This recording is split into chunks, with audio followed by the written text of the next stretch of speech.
Deixa eu até beber uma água. Primeiramente, para você que veio aqui esperando sangue, carnificina, gritaria, xingamento, loucura, você veio ao lugar errado. Eu não vou fazer o que eu não acredito.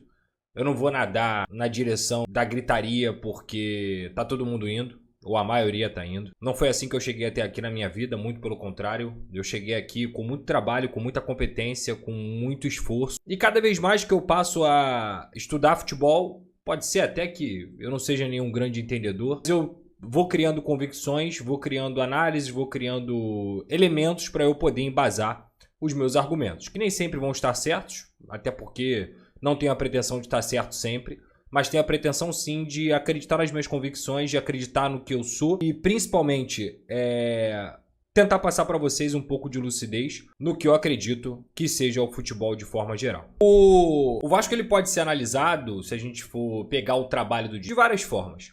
A gente pode analisar o jogo de hoje, e a gente vai analisar o jogo de hoje. A gente pode analisar o trabalho que passou, a gente pode analisar também isso, e a gente pode analisar o futuro. E o que isso interfere dentro do Vasco da Gama, quais são as possibilidades ou não. Especificamente sobre o jogo de hoje, veja bem, especificamente sobre o jogo de hoje, eu acho que seria de uma covardia imensa eu colocar qualquer tipo de grande responsabilidade no que o treinador fez. A levar em consideração que sim, era Chapecoense dentro de São Januário, o Vasco da Gama produziu mais do que fez no ano passado inteiro. Eu uso sempre uma métrica para poder mostrar para você sobre expectativa de gols. Se chama XG na linguagem mais formal do scout. Essa métrica, ela mede a quantidade de gols que o seu time produz a ponto de criar uma expectativa clara e real de chance de gol. O Vasco, na partida de hoje, para poder pegar aqui especificamente, detalhadamente, com os dados do SofaScore, ele teve o seguinte jogo, tá? Ele teve o seguinte jogo, veja aí. Existem algumas métricas que você pode analisar de forma bem rasa, assim, os jogos, né? Essas métricas, elas são consistentes e consideradas em relação ao jogo de hoje. Essa parte aqui que está mostrando os momentos de ataque dentro da partida, ela geralmente é uma parte balizadora para entender o que o time fez e o que o time não fez. No caso, a parte verde aqui em cima é o Vasco da Gama, às vezes que o Vasco atacou ou teve grandes momentos de ataque, e a parte azul aqui é onde a Chapecoense está inserida. O Vasco da Gama dominou o jogo praticamente por completo. O Vasco da Gama ele fez um XG, que é justamente esses gols esperados, de 4,77. A título de comparação, na partida contra o Santos e também na partida contra o Internacional, o Vasco não passou nesse XG de 3. Ou seja, mesmo fazendo 6-0, mesmo fazendo 5-1, mesmo em outros jogos em que o Vasco produziu bastante também, o Vasco não chegou perto de ter uma produção tão grande em relação a criar grandes chances. Aqui tá 9 grandes chances, a gente pode colocar 10 grandes chances aí, com a última que foi a cabeçada, que acabou nas mãos do goleiro. O Vasco teve 30 finalizações dentro da partida e o Vasco obrigou o goleiro da Chapecoense a fazer 10 defesas. O Vasco criou 14 escanteios e o Vasco não gerou nenhuma grande chance para a Chapecoense e muito menos algum tipo de chance grande em escanteio para a Chapecoense. Trocou praticamente o dobro de passes, desarmou mais do que a Chapecoense e em tudo que tange os números da partida, que nem sempre são a tradução do que foi o jogo, o Vasco foi superior. Então, novamente, se a gente for olhar um pouco para essa partida apenas, a grande verdade e a única verdade em relação a esse jogo é que o Vasco produziu para poder fazer 5-0. Produziu para poder fazer 6-0. 6-1, vamos colocar aí, porque não dá para tirar o mérito do gol do Jean Carlos na batida de falta. O Vasco precisava dar algumas respostas dentro desse jogo contra a Chapecoense. A primeira resposta era a vitória. Inclusive eu falei isso dentro do Geral Casa TV hoje, que independentemente de como o Vasco jogasse, o Vasco tinha que vencer. Mais importante, muito mais importante para o Vasco hoje vencer o jogo do que de fato jogar bem. E o que aconteceu, infelizmente, foi ao contrário. O Vasco jogou muito bem, o Vasco produziu demais, o Vasco teve uma partida que em repertório teve jogada pelas laterais e cruzamentos, que muitas vezes a gente criticou aqui dos excessos de cruzamento, mas não é para parar de fazer cruzamento. É porque, primeiro, você tem que jogar com o centroavante, no caso hoje foi o Brenner, e segundo, você tem que ter um repertório maior. O Vasco produziu bola em associação pelo meio, o Vasco produziu 1 contra 1 nas pontas com as subidas dos laterais e dos pontas, o Vasco produziu de uma forma que associou o Coutinho, o Nuno junto com o Brenner, o Andrés Gomes e também na direita o Pumita quase como um terceiro ali atacante dentro do Vasco da Gama com frequência. O Vasco hoje ele produziu de maneiras inimagináveis e inenarráveis aqui para poder fazer muito mais do que fez dentro da partida. Não posso deixar de destacar também que o Vasco hoje foi prejudicado pela arbitragem. Mais uma vez a patética arbitragem do futebol brasileiro interfere dentro de uma partida com o gol anulado do Brenner naquele momento, em que o Nuno sofre uma falta e, na verdade, o Wilton Pereira Sampaio, que é um péssimo árbitro, marca a falta do Nuno, dizendo que ele atrapalhou o goleiro da Chapecoense. Isso não foi verdade.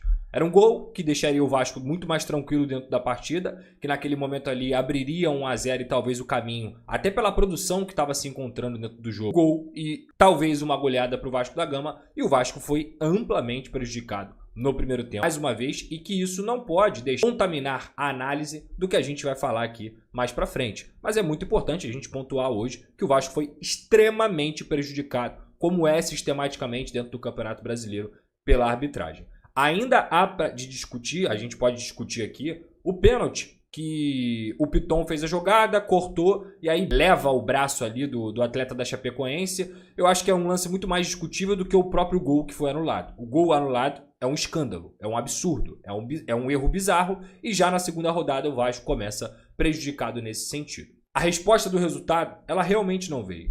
Ela realmente não veio. Assim, nada vai apagar que o Vasco hoje, novamente, depois de fazer tudo isso que eu falei aqui, empatou. Não venceu dentro de casa. O aproveitamento do Diniz continua muito ruim.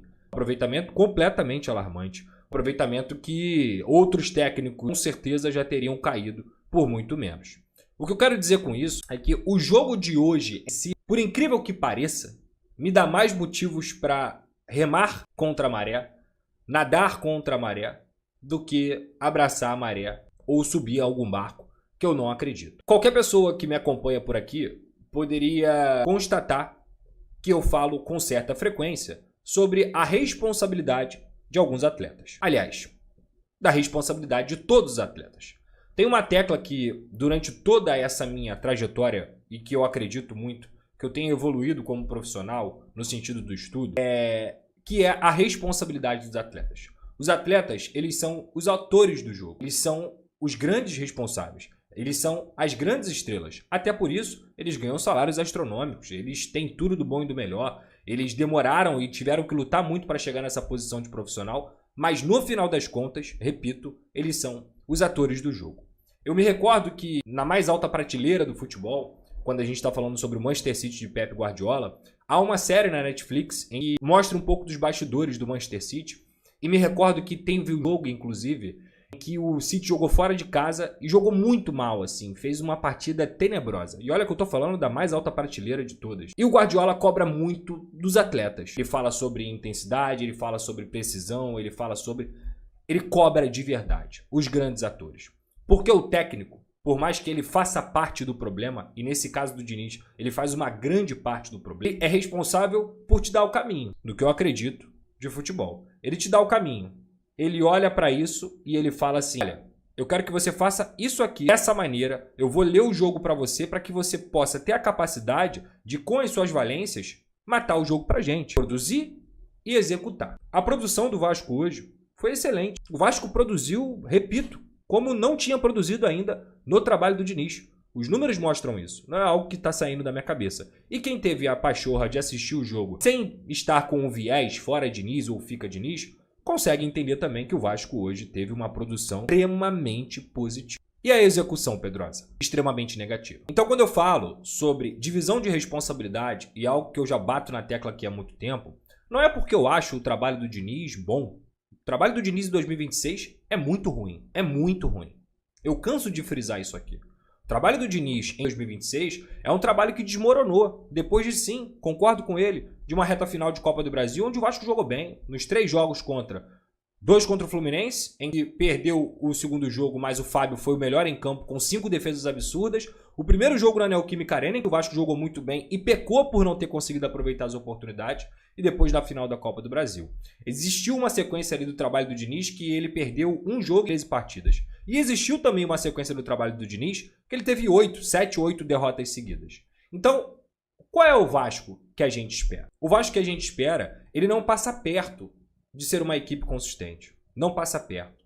E é isso que amedronta o torcedor do Vasco. É isso que cria alarde dentro do torcedor do Vasco. Porque olhar para o campo hoje e se você não tá no 8 ou no 80, se você não é enviesado, odeia o Diniz ou ama o Diniz, você olha para o campo hoje e você fala assim, opa, esse time é capaz de produzir assim? Porque se esse time for capaz de produzir assim ou perto disso em 70% dos jogos na temporada, a chance de ganhar é muito grande.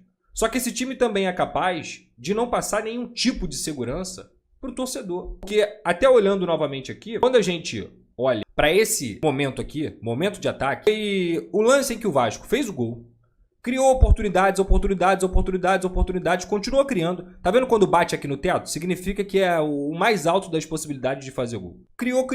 Aí teve um momento que começaram as substituições.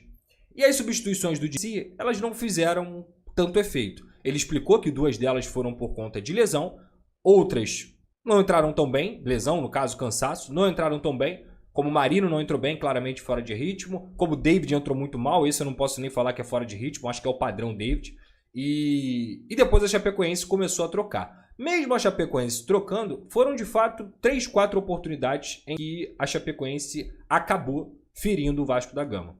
E feriu muito pouco.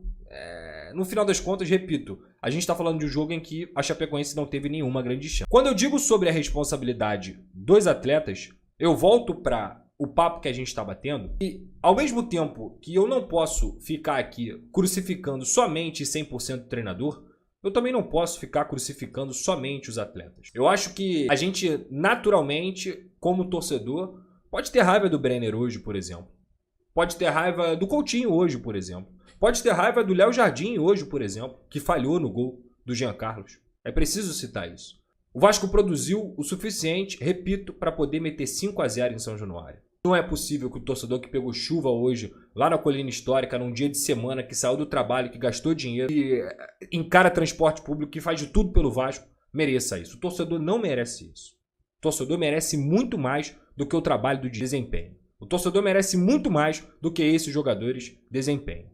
Mas assim é o futebol. E aí, se você quiser olhar para o jogo de hoje e falar que a culpa é do Diniz, me perdoa. A gente discorda muito no quesito futebol. Se você quiser olhar para o jogo de hoje e tirar a responsabilidade do que os atletas fizeram, me perdoa. A gente discorda muito de futebol. Se você não quiser levar em consideração o grave erro de arbitragem que ocorreu hoje dentro da partida e que tornaria o jogo do Vasco muito mais simples do que foi, me desculpa. A gente discorda muito de futebol. E tá tudo bem, tá tudo bem.